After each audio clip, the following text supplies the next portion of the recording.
Yan, kahapon lamang po ako nasabihan, pero hingi tayo ng guide kay Lord. May pasundot, no? Para di tayo masyadong mag-expect, no? De joke lang.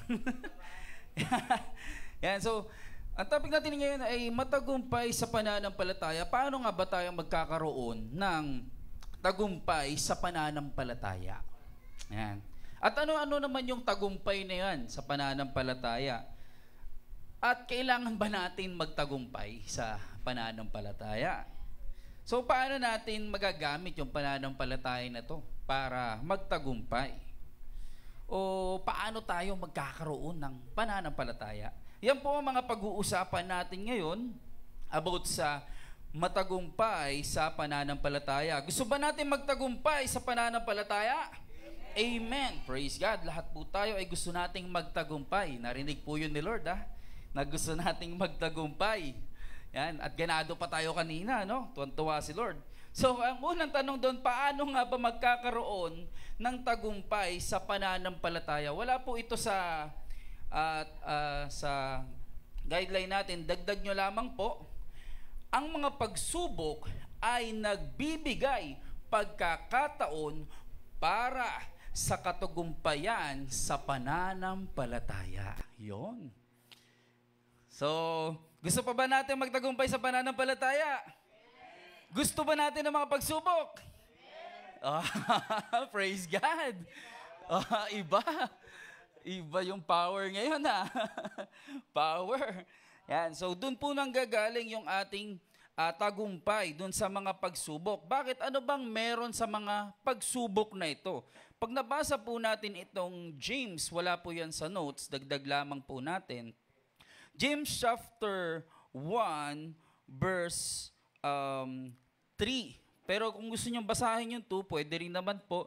Pero yung dun muna tayo sa 3 na lang, sige, samahan na natin ng 2. Kung saan ba na muna nanggaling. Sabi po dito, mga kapatid, mag-alak kayo sa tuwing dumaranas kayo ng mga pagsubok. Ano daw po? Tayo ay magalak, no? Pinag-uusapan namin to sa couples, no? May pagsubok ka na lahat-lahat, stress ka na lahat-lahat, tapos may mga bagay ka hindi nangyayari na gusto mo, o may mga bagay na masamang nangyayari sa'yo, kailangan mo ba bang magalak? No? Matutuwa ka ba noon? Dati nung wala ako sa Panginoon, sabi ko, hindi ko maintindihan, ba't ako magagalak? Problemado na nga ako. Baga lubmok na nga ako sa problema, no? Pero yun nga kaya nga magagalak kasi alam ni Lord na malungkot ka. So bakit mo kailangan magalak? Ito na yung dahilan nun. Sabi sa 3, sapagkat alam ninyong nagdudulot ito ng katatagan sa inyong pananampalataya. Saan daw? Sa ating pananampalataya. Yung tumatatag daw ang ating pananampalataya. Kaya nagagamit na natin ngayon yung ating pananampalataya. So, paano ba siya magtatagumpay? Ito na. Habang tayo ay patuloy na nagagalak sa mga pagsubok, ito na yan. Kaya tiisin ninyo ang mga pagsubok. Yun na. Ano daw po? Kaya daw tiisin. Sa madaling salita, yung pagsubok na yan, pwedeng paulit-ulit. Yan. Sino ba yung napipiko na paulit-ulit na lang yung pagsubok na to? Kailan ba matatapos? Sakit na sa ulo Parang gano'n, no? So yung pala yun, no? Paulit-ulit yung mga pagsubok. Bakit siya paulit-ulit? Bakit kaya nga may word na kailangan tiisin? Kasi nga ang word na pagtitiis ay mahabang experience. So hindi siya biglaan lang. Kaya tiisin niyo ang pagsubok upang maging ganap at walang anumang pagkukulang sa buhay nyo. Yan.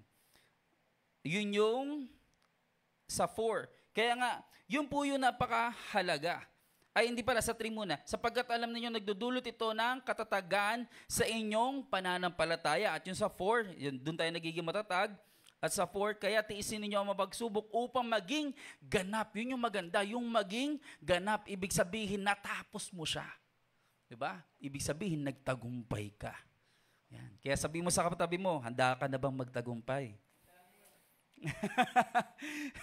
Briefing po ito para sa darating na pagsubok. Kaya kapag meron agad bad news o hindi magandang bagay, kumbaga, hindi po yan sa ikai-stress natin. Yan. Ito ay pagkakataon upang magtagumpay sa pananampalataya.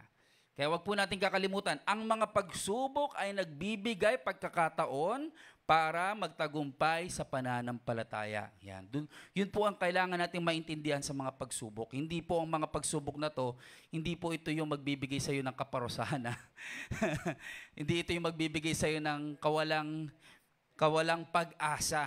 Yan. Hindi ito yung magda-down sa iyo, kundi ito ay magagamit mo upang magtagumpay tayo sa tulong ng Panginoon. Yan. Kaya nga po, meron tayong, take note nyo na lang po, pwede nyo pong basahin dyan, yung mga magandang character dyan, yung Mark chapter 2, basahin nyo po yung pag-uwi nyo, mga nagtagumpay po ito sa kanilang pananampalataya.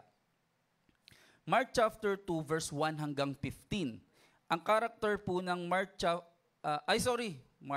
Marcos chapter 2 verse 15. Ayan po yung mga lalaking nagbuhat po dun sa taong pilay, dinala nila kay Jesus Christ. Kasi naniniwala sila na na gagaling po ito. So nagtagumpay sila. Yun po ay pagkakaisa. Yan. Kaya yung mga nagkakaisa po sa mga mithiin natin, sa mga kahilingan natin kay Lord, ganyan din po magtatagumpay tayo dahil sa ating pagkakaisa. Ito rin po ito naman sa John chapter 5 verse 1 to 8. Sa bahay nyo na lamang din po basahin yan. Minsan may mga bagay na, ang tagal naman Lord nung trials ko. Wala po yan sa sa guideline. Mababasa nyo po yan sa John chapter 5 verse 1 hanggang 18. Ang trials naman po nito, ang kanyang sitwasyon ay nananampalataya pa rin siya. 38 years po siyang may sakit. Pero still, yan, naniniwala pa rin siyang pagagalingin siya ng Diyos. Kaya naghahantay siya doon sa isang ilog. Nandoon siya para doon sa miracle na hindi niya inaasahan. Yan. So maganda pag nabasa nyo rin po yan. Yan po yung mga pwede nyong basahin. Yan. Ito, take note nyo na lang po para sa tagumpay. Minsan kasi mayroon tayong mga tinatawag na makakarinig tayo sa mga tao na mga negative. Kasama po yun. Na mga negative na parang ma-hopeless na tayo dun sa sa mga pananampalataya natin o paniniwala natin na magtatagumpay, makakarinig po tayo ng ganyan sa mga tao. Minsan hindi lang sa mga tao, minsan sa mga matataas pa ng mga tao. Pero dahil meron tayong faith kay Lord, basahin po natin yan, take note nyo lamang din po, sa Matthew chapter 19 verse 26. And ito po yung na-experience ko naman po ito, yung sa panahon ng sitwasyon po no kay Jaire, sinasabi po is, yun nga si Jaire, hindi talaga siya magiging lalaking bata, hindi siya abutin ng taon, maaga siyang mamamatay, death. Kasi nga, 3 times na siyang nangitim eh. Kumbaga, di na siya humihinga. Tapos isang beses pa siyang nirevive. Life and death po yung pinag-usapan nun. Buhay.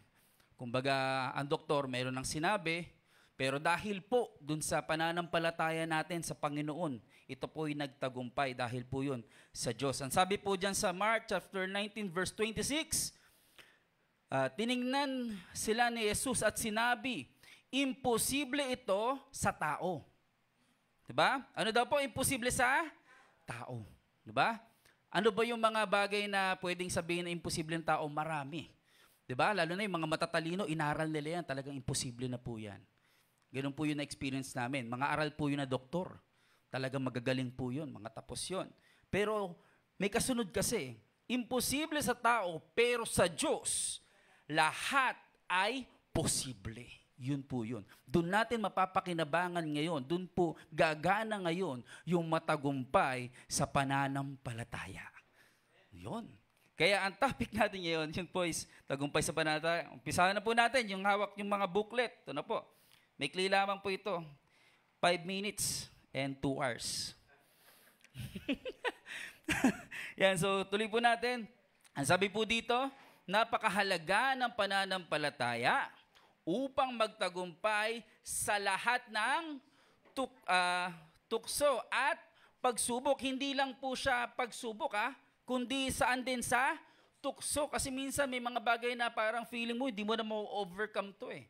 'Di ba? Pero dahil sa Panginoon, malalagpasan natin ang mga tukso at pagsubok sa sanlibutan.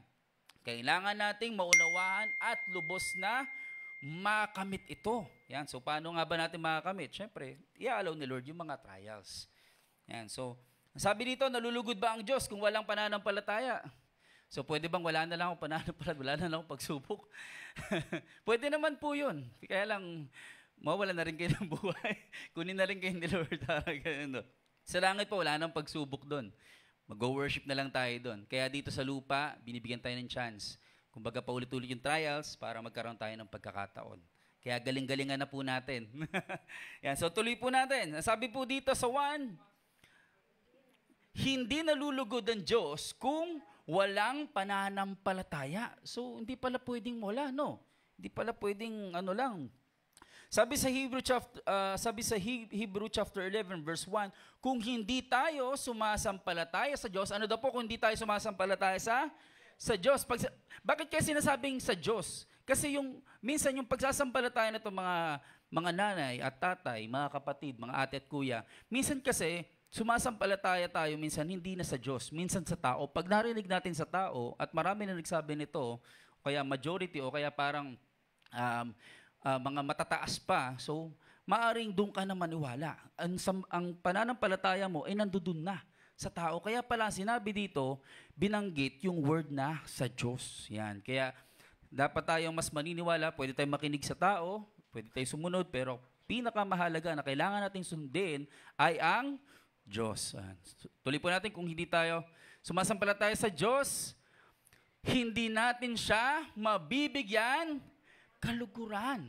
Diba? Sapagkat ang sino mang lumapit sa Diyos ay dapat sumampalatayang may Diyos na nagbibigay ng gantimpala sa mga nananalig sa Kanya. Yung pala yun, no? At ang sabi pa, kahit anong kabutihan natin, kung walang pananampalataya, hindi pa rin malulugod ang Diyos. Hindi pala pwedeng kahit na gumawa ka na lang ng mabuti, wala na lang trials, gawa na lang ako ng mga maraming good works. So, hindi pa rin pala, yun ang gusto ni Lord. Kailangan nating malagpasan o kailangan nating harapin ang mga pagsubok na ito. Okay? Kaya yung unang tanong, kung pwede bang wala na lang pagsubok, hindi pwede. Kailangan nating gamitin ang pananampalataya natin. So, next po natin. Naniniwala kahit hindi nakikita. Yan. So, meron po tayong istorya dyan sa word na yan, sa ating naniniwala kahit hindi nakikita. Sige po. Ang pananampalataya ay nagtitiwala na mangyayari ang ating mga inaasahan at katiyakan tungkol sa mga bagay na hindi nakikita. Kaya ang tanong natin kanina, paano ba tayo dapat manampalataya upang magkaroon ng katagumpayan? So yan po ang sagot. Kailangan po nating paniwalaan kahit na hindi pa natin ito nakikita. Bakit? Pag binigay kasi ni Lord, yung pinaniniwalaan mong mangyayari at hindi ka handa, mga kapatid, nanay, tatay, ate, kuya, ito po'y masasayang. Kaya nga po minsan may mga kahilingan tayong hindi natin na ma-manage. Pag dinarigyan na ni Lord, hindi pala tayo handa, hindi na natin siya na-manage sa tama. So yun po yun. Kaya nga kailangan nating maniwala. Diba? Kailangan nating mag-ready. Imbis na hingi ka ng hingi kay Lord, reklamo ka ng reklamo kay Lord, Lord, pagtagal naman. Yung pala, hindi binibigay ni Lord kasi hindi ka pa ready. Baka mamaya, manganib ka pa kasi hindi ka handa. So yun po yun. Kaya napakahalaga na maniwala tayo, pag naniwala tayo, handa natin sarili natin na matatanggap natin yung healing na yun. Tuloy po natin. Naniniwala kahit hindi pa nararamdaman. Yun po yun. Sige, tuloy natin. Ngunit si Thomas, isa sa 12 na tinawag na kambal ay hindi nila kasama nang dumating si Jesus. Kaya't sinabi sa kanya ng ibang mga alagad, nakita namin ang Panginoon. Kumbaga, yan po yung nangyari during that time. Ngunit sinabi sa kanila, maliban, parang yung, sige, basahin mo na, maliban makita ko sa kanya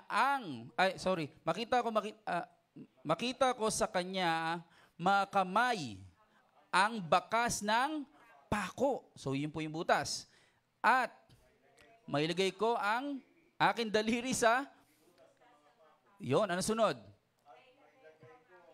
Kamay sa kanyang tagiliran. Hindi ako maniniwala. Ibig sabihin, sa madaling salita, ano siya? To see is to believe. Yan. Ano ang sunod na po nangyari? Pagkaraan ng 8 araw, alagad at kasama si Thomas. Ilan po yung lumipas na araw? 8 araw po, no? Sige. Minsan sa lift natin, ganun tayo, no? Ayoko muna maniwala, Lord, hindi mo pa naman tinutugon yung request ko. Minsan, nanghihingi pa nga tayo kay Lord ng mga signs, no? Sino po yung mahilig manghingi ng ano dyan? Lord, yung mga signs, pag may dumaan na pusang itim dyan, hindi ako tatawid. I mean, pag mayroon, nagiging ano tayo minsan parang si Lord, naghihingi tayo ng ano sa kanya, ng signs lagi, para maniwala tayo. Sige. Tuloy po natin. Pagkaraan ng ano daw po, nakasaraang pinto, ngunit pumasok si Jesus. Sa madaling salita, yung pamamaraan ng tao, hindi yun ang ginagawang pamaraan ng Diyos. Minsan, ganun po si God. Para mapakita ni Lord na nag-e-effort sa sayo, para mapakita ni Lord na merong milagro, ang gagawin niya yung pamamaraan na gusto niya. Diba? Hindi siya nagbukas ng pinto, no? Hindi kumatok. Ano daw ginawa? Tumagos. Sige, tuloy po natin.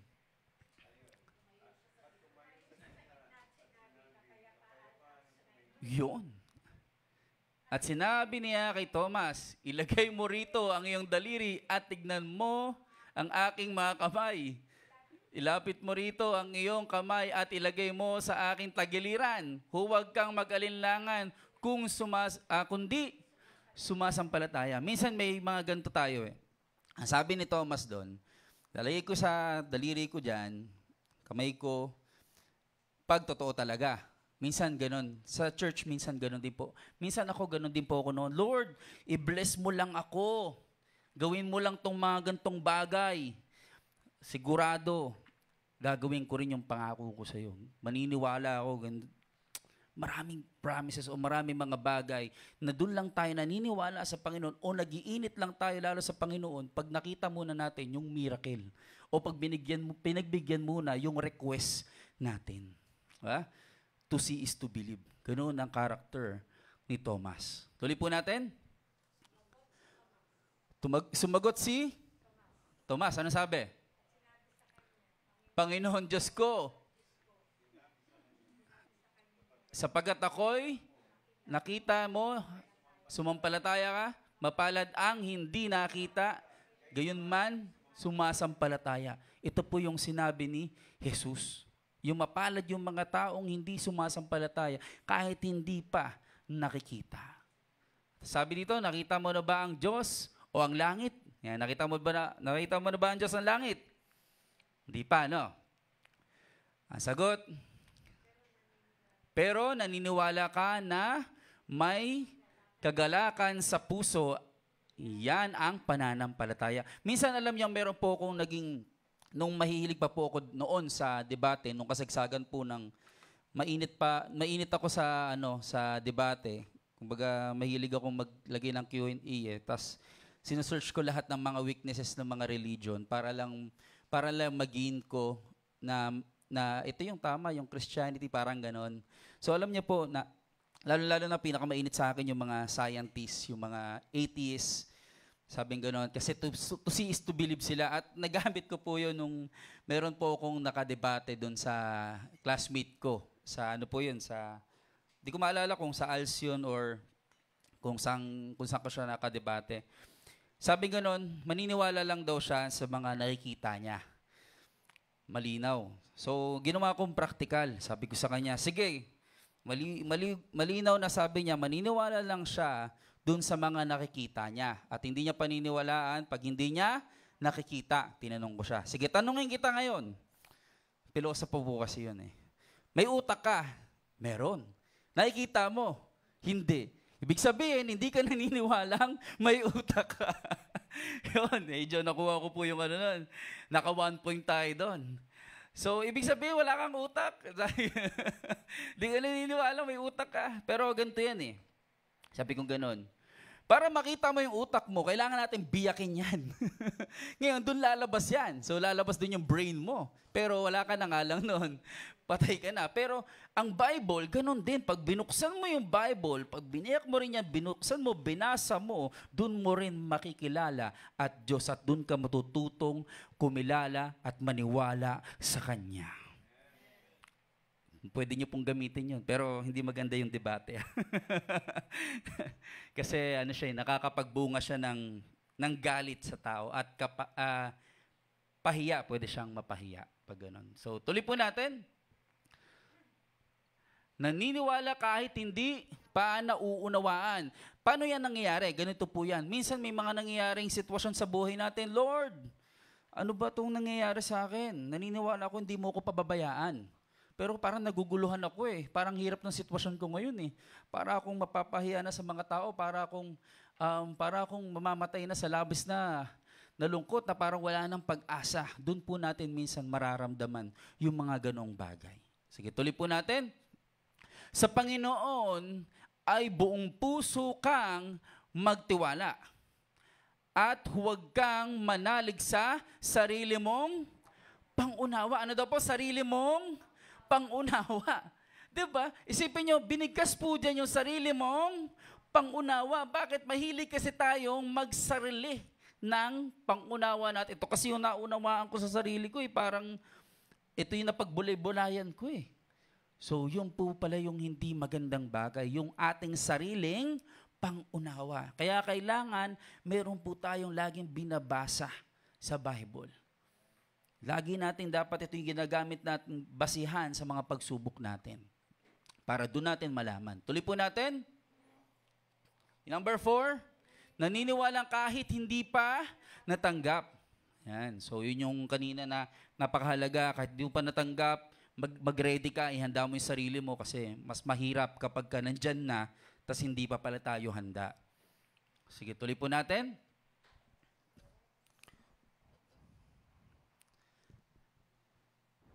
Kaya't sinabi ko sa inyo, anuman ang hilingin ninyo sa inyong panalangin, maniwala kayong natanggap na ninyo iyon at matatanggap nga ninyo iyon.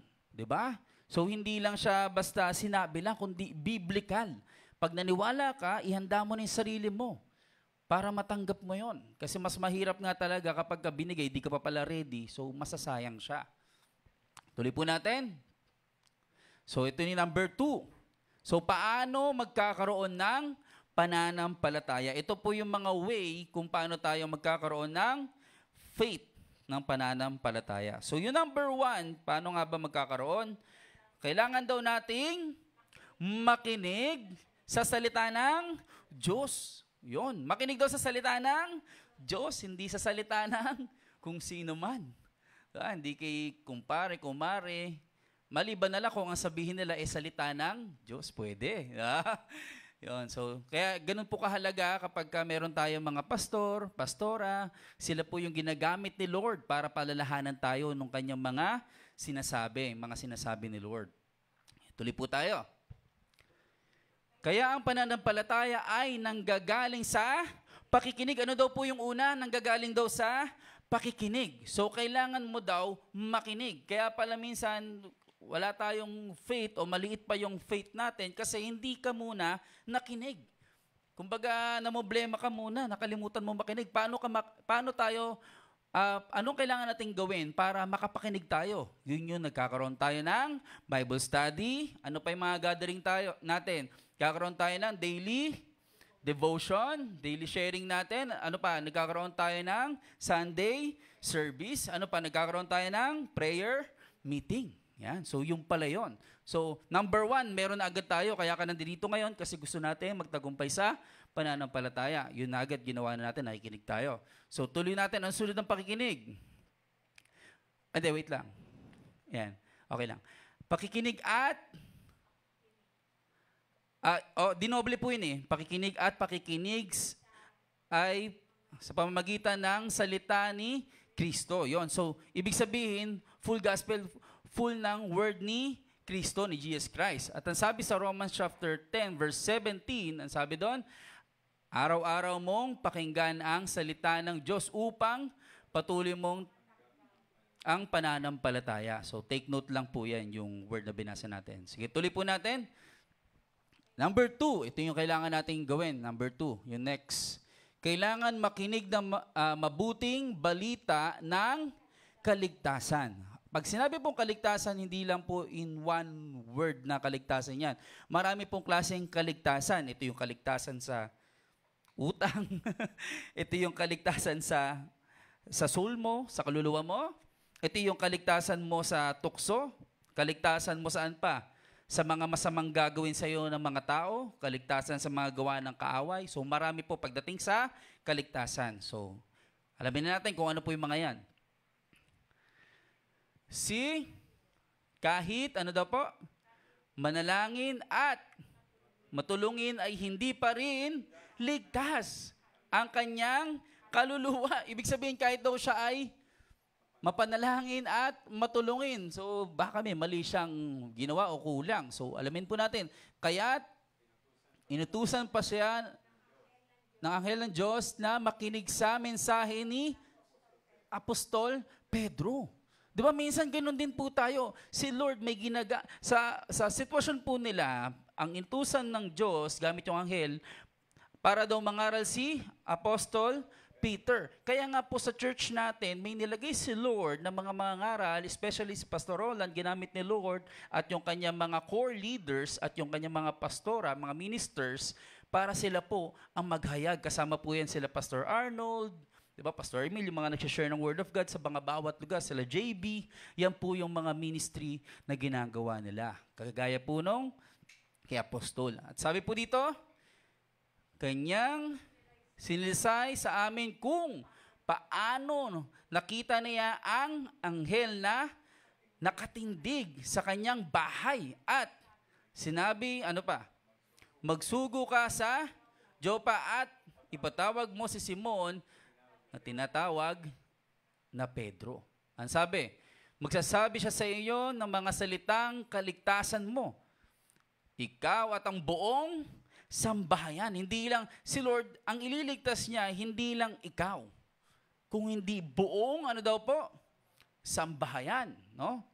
Sabi, nang ako'y magsimula magsalita, bumaba sa kanila ang Espiritu Santo na kung paanong bumaba rin sa atin noong una. Ayan. Ganun po si Lord, no? Dahil po yon sa ating pakikinig. Nakikinig ka lang, pero hindi mo alam, sa pakikinig mo, ito na yung nagbibigay sa iyo ng kaliwanagan para malaman natin kung ano yung dapat natin gawin at mabuo yung tiwala natin sa Panginoon. Sige, tuloy po natin. Kung lagi mong naririnig ang masamang balita sa TV at radyo, magkakaroon ka ng takot. Ngunit kung palagi mong naririnig ang mabuting balita ni Kristo, tumataas ang pananalig mo sa Diyos.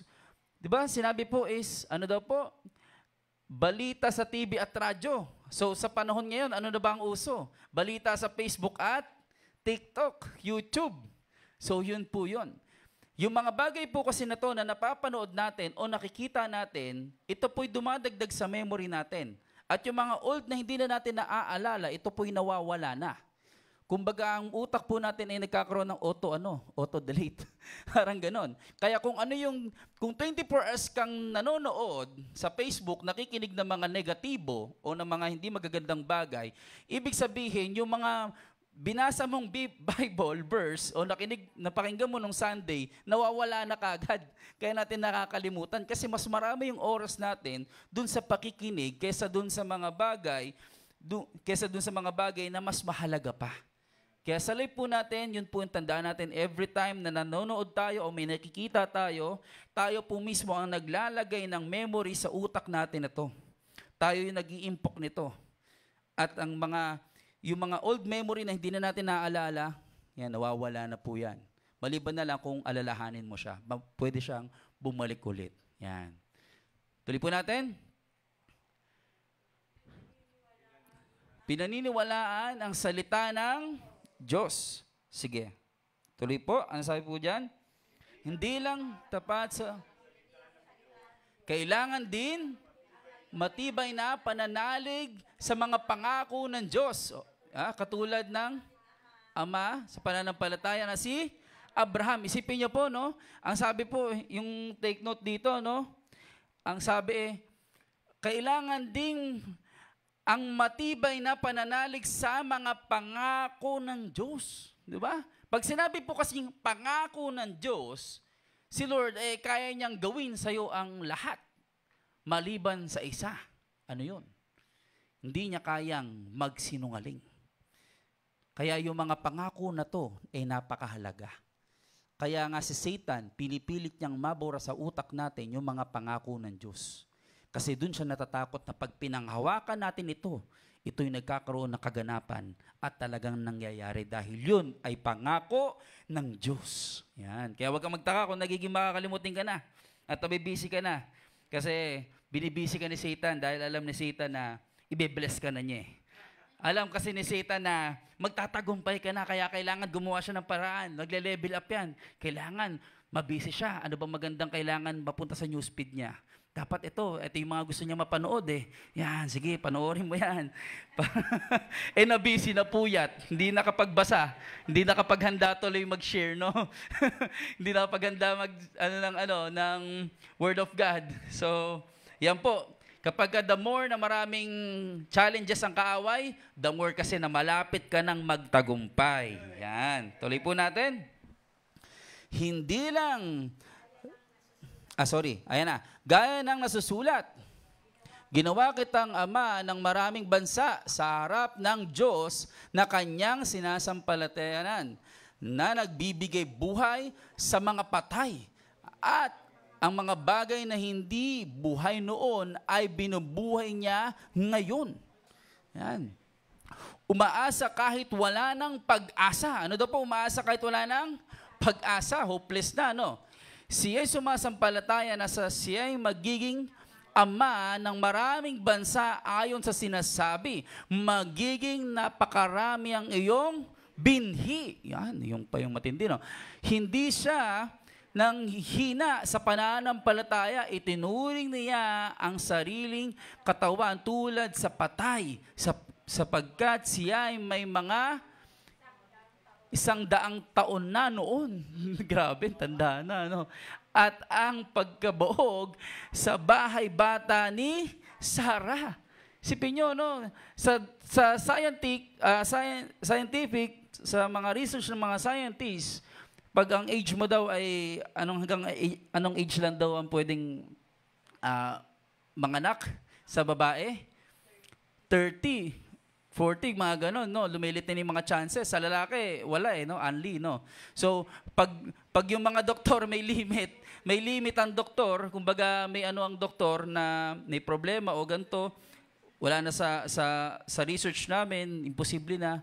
Pero ang Diyos pinakita niya na walang imposible sa Kanya. Dahil yun ang tinatawag na pagkilos ng Panginoon. Dahil yun sa tagumpay na pananampalataya. Yun. Okay, tuloy po natin ang sunod. Katulad ni Abraham, patuloy mong purihin ng Diyos sa katapanan niya, sa kanyang mga pangako, kahit taliwas ang iyong nakikita. Isipin niyo po, no? Ano daw po?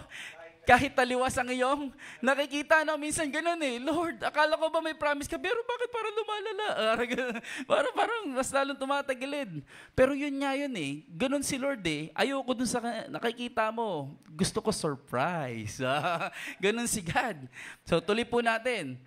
Kahit hanggang sa maranasan mo ang kanyang himala. Ano daw po? Maranasan mo ang kanyang himala. Pag sinabing himala, hindi kaya ng tao. Kasi kaya yun ng Diyos. Kaya magkakaroon lang ng himala pag hindi na kaya ng tao. Dahil gusto ni Lord, hindi bida, doktor. Kundi gusto ni Lord, siya pa rin ang bida. Dahil siya yung pinakamakapangyarihan. Tuloy natin, dahil dito, ikaw ay magiging matuwid sa harap ng Diyos. Di ba? Meron pa? Takdang aralin. Meron pa ba? Ano pa? Sapagkat dito, ang katuwiran ng Diyos ay nahahayag mula sa pananampalataya hanggang sa pananampalataya. Gaya ng nasusulat, ngunit ang taong matuwid ay nabubuhay sa pamamagitan ng pananampalataya. Pag sinabi pong pananampalataya, hindi po ito normal. Ang pananampalataya po para tayong nabubuhay sa himala ng Panginoon. Hindi na tayo nabubuhay pa sa pangkaraniwang tao. Lahat po na nanlilingkod, tayo pong lahat na nandirito ngayon, hindi ka po isang normal na tao lang. I-expect mo na sa sarili mo na hindi ka kagaya ng iba, na hindi natin dapat tularan yung ibang nakapaligid sa atin. Dahil ikaw ay anak ng Diyos. Dahil ikaw ay magtatagumpay sa pananampalataya. Ang pananampalatayang hindi nagmula sa tao, kundi nagmula sa salita ng Diyos. Lahat po tayo ay tumayo.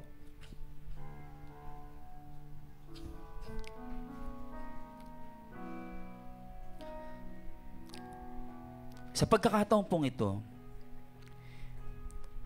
hindi inalaw ni Lord na wala lang na matapik natin ng message na ito. Marahil ang iba sa atin ay may pinanghihinaan ng loob, nalulungkot sa mga bagay-bagay, nalulungkot sa mga nakikita natin.